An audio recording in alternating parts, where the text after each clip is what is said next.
Olá, queridos, graça e paz do Senhor Jesus. Estamos aqui no nosso sétimo dia de leitura. Eu espero que você esteja gostando. Vamos agora para o capítulo 13 e 14 da nossa leitura.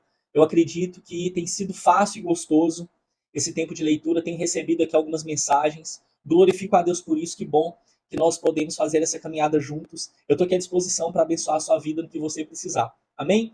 Vamos lá então para o capítulo 13. O capítulo 13 é muito interessante porque ele já começa trazendo aqui uma dinâmica diferente de Jesus. Jesus ele passa a ensinar por meio de parábolas. Jesus passa a trazer os ensinamentos a respeito dos céus, agora por meio de parábolas. O que quer dizer parábolas? Parábolas são histórias contadas, baseadas no cotidiano daquele povo, baseado na história daquele povo, com elementos, fatos, com a cultura daquele povo, que vai remeter, perdão, à história do céu, que vai remeter ao caminho para o céu, que vai falar sobre a transformação, a mudança, o arrependimento, a necessidade de buscar santidade, a necessidade de reconhecer a Cristo como Salvador, a necessidade de ser humilde para buscar o presente do céu, que é a eternidade, né?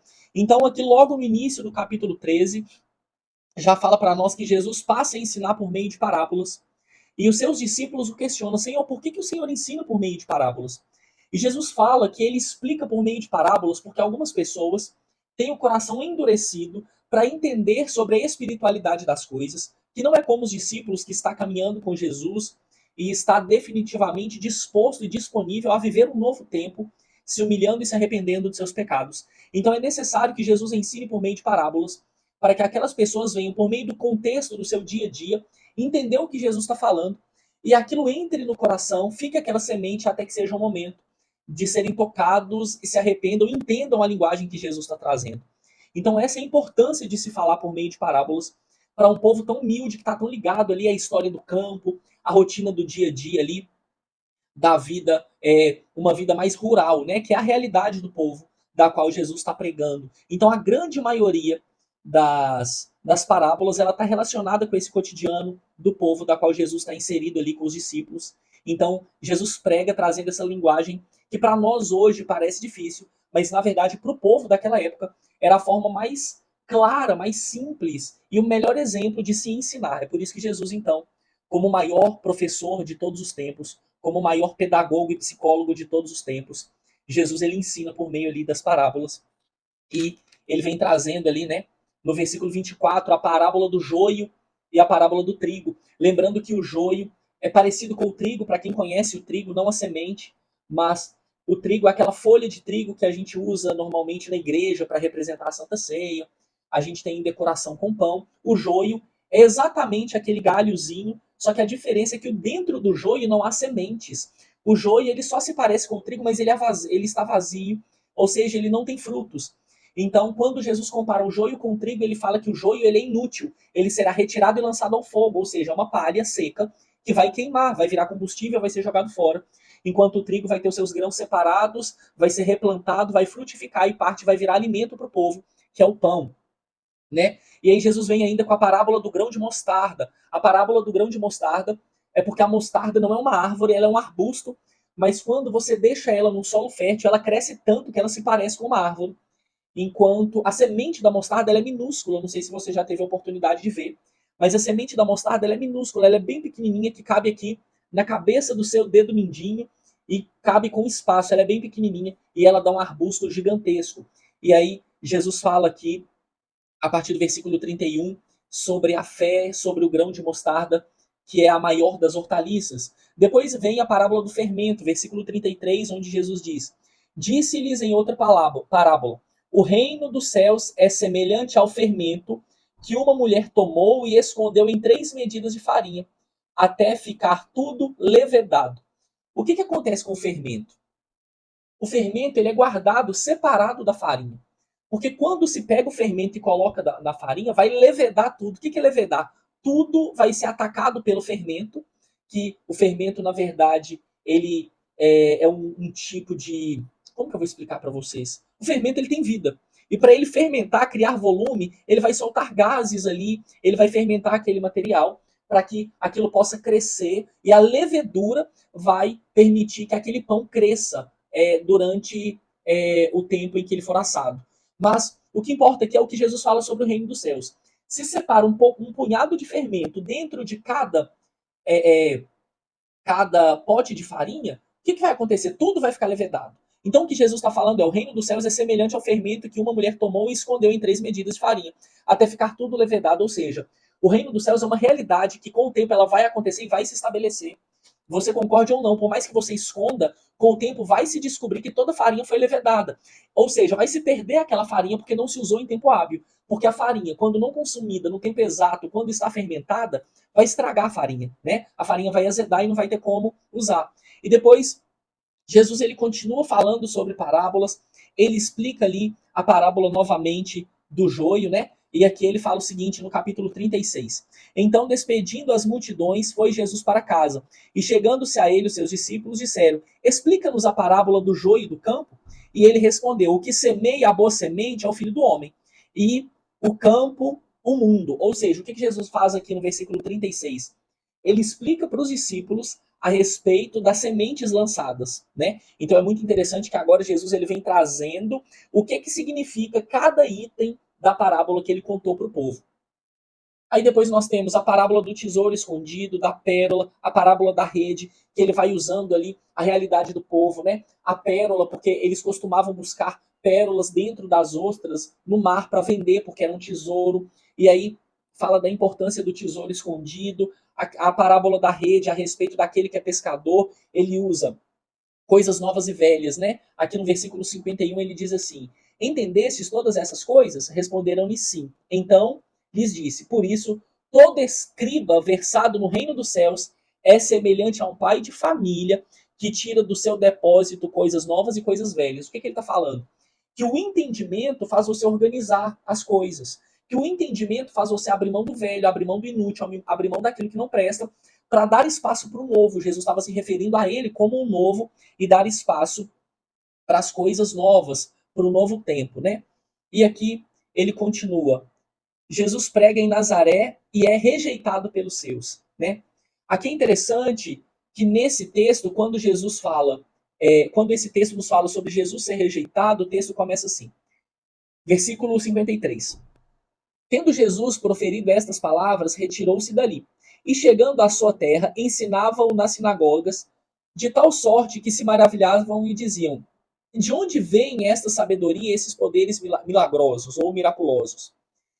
Não é esse o filho do carpinteiro? Não se chama Maria, a sua mãe, e seus irmãos Tiago, José, Simão e Judas? E não vivem entre nós as suas irmãs? De onde lhe vem, pois, tudo isso? E escandalizaram-se nele. Jesus, porém, lhes disse: Não há profeta sem honra, senão na sua própria casa. E não fez ali muitos milagres por causa da incredulidade daquele povo. O que esse trecho nos afirma? Que Jesus tinha família, além de quatro irmãos. Provavelmente ele ainda tinha mais 2 ou 3 irmãs. E quando Jesus vai para Nazaré, ele quer fazer em Nazaré aquilo que ele já fez em todos os outros lugares. Ele quer curar, expulsar demônios, fazer maravilhas e pregar a boa nova. Só que o povo não acredita nele, porque ele nasceu ali, porque ele é filho de pessoas conhecidas, e as pessoas se escandalizam com a realidade, com a vida de Jesus. As pessoas se escandalizam com quem Cristo é e não creem nele. Logo, a Bíblia fala que ele fez poucos milagres ali, e dentro desses poucos milagres, ele percebeu que havia incredulidade no meio do povo, ele não conseguiu fazer mais que isso. Então, Jesus verdadeiramente se retira. Jesus vai embora, né? Eu quero só voltar com vocês um pouco aqui ainda sobre as parábolas, para mostrar algo interessante que Jesus fala a respeito de quem ele é.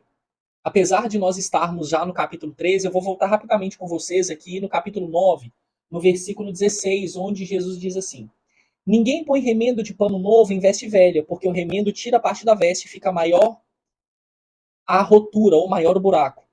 E o versículo 17: Nem se põe vinho novo em odres velhos, do contrário, rompem-se os odres, derrama-se o vinho, e os odres se perdem, mas põe-se vinho novo em odres novos, e ambos se conservam. O que Jesus está falando aqui é por meio de parábolas. E ele está falando a respeito de costurar roupa para as costureiras, para quem trabalha com isso. E ele está falando para quem trabalha com vinho, né? Então ele traz isso para a cultura do povo daquela época. Quando Jesus fala de usar tecido novo em roupa velha, ele está falando que quando tem um buraco numa roupa, eu pego um tecido novo e coloco na roupa velha, o que vai acontecer com aquele tecido velho? O tecido novo ele é duro, ele é muito mais resistente que o tecido velho. Então, quando se colocar para o remendo, o atrito vai fazer com que as beiradas do tecido velho se rompam. Então, aquilo vai ficar ainda maior e pior. O que Jesus está falando é que ele é o tecido novo, não tem como remendar o velho. Então, aquilo que é velho precisa se tornar novo, precisa abrir mão do passado e se fazer vestes novas para que se encaixe Jesus. Outro exemplo de odre velho e vinho novo é porque Jesus é o vinho novo e nós somos o odre velho, as pessoas daquela época são o odre velho. O que as pessoas precisam fazer?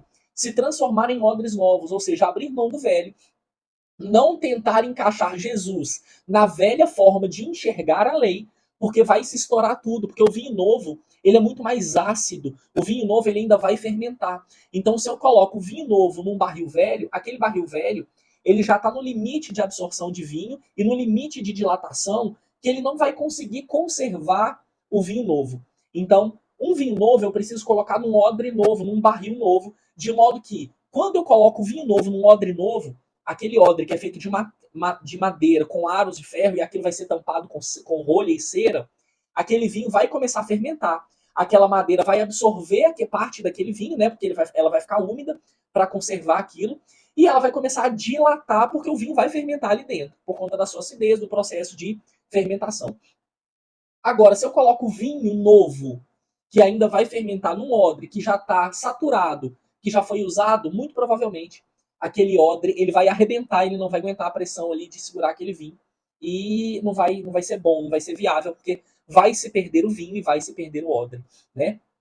Então Jesus ele faz essas comparações aqui de quem ele é e principalmente a respeito da novidade de vida e da necessidade de abandonar o antigo, de abandonar o velho, para caminhar rumo ao novo da palavra de Deus, ok? E agora a gente vai entrar aqui no 14º capítulo.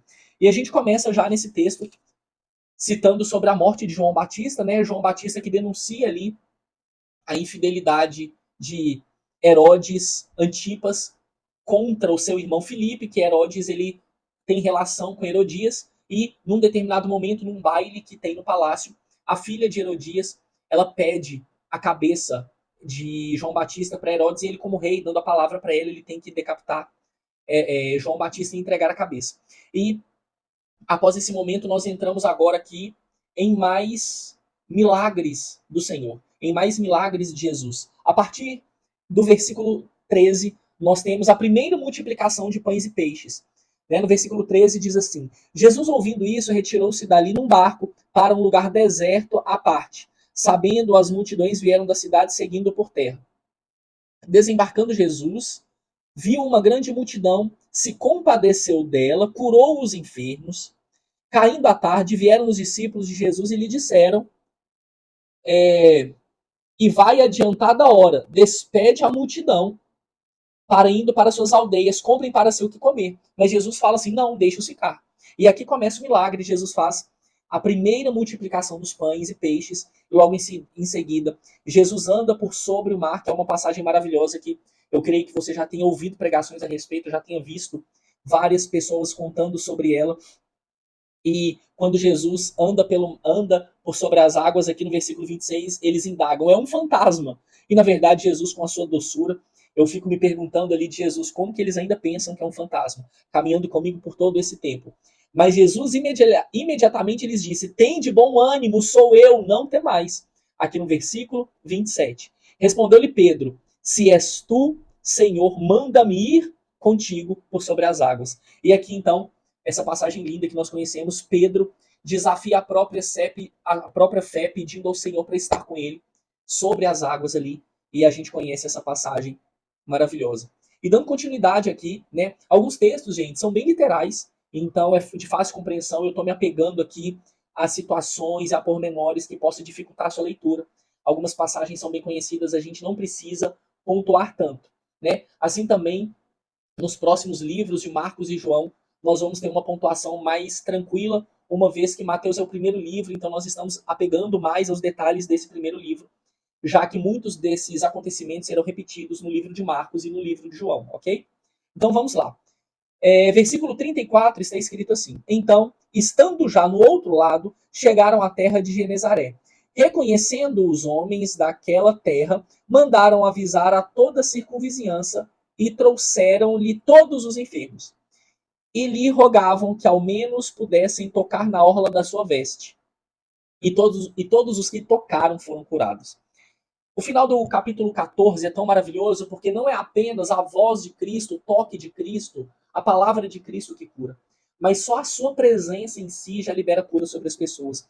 E a gente passa a ver a partir daqui os milagres de Cristo sendo feitos de forma muito mais extraordinária, com menos simbolismos e com menos estardalhaço. Porque apenas de se tocar na veste de Cristo agora é possível ser salvo pela graça e misericórdia, a santidade de Jesus.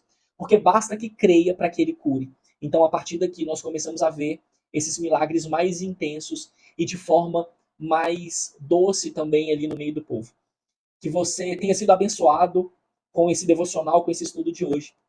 Que Deus abençoe sua casa, sua vida e sua família. Nós nos vemos amanhã, então, para o capítulo 15 e 16 da nossa leitura diária. Deus abençoe. Tchau, tchau.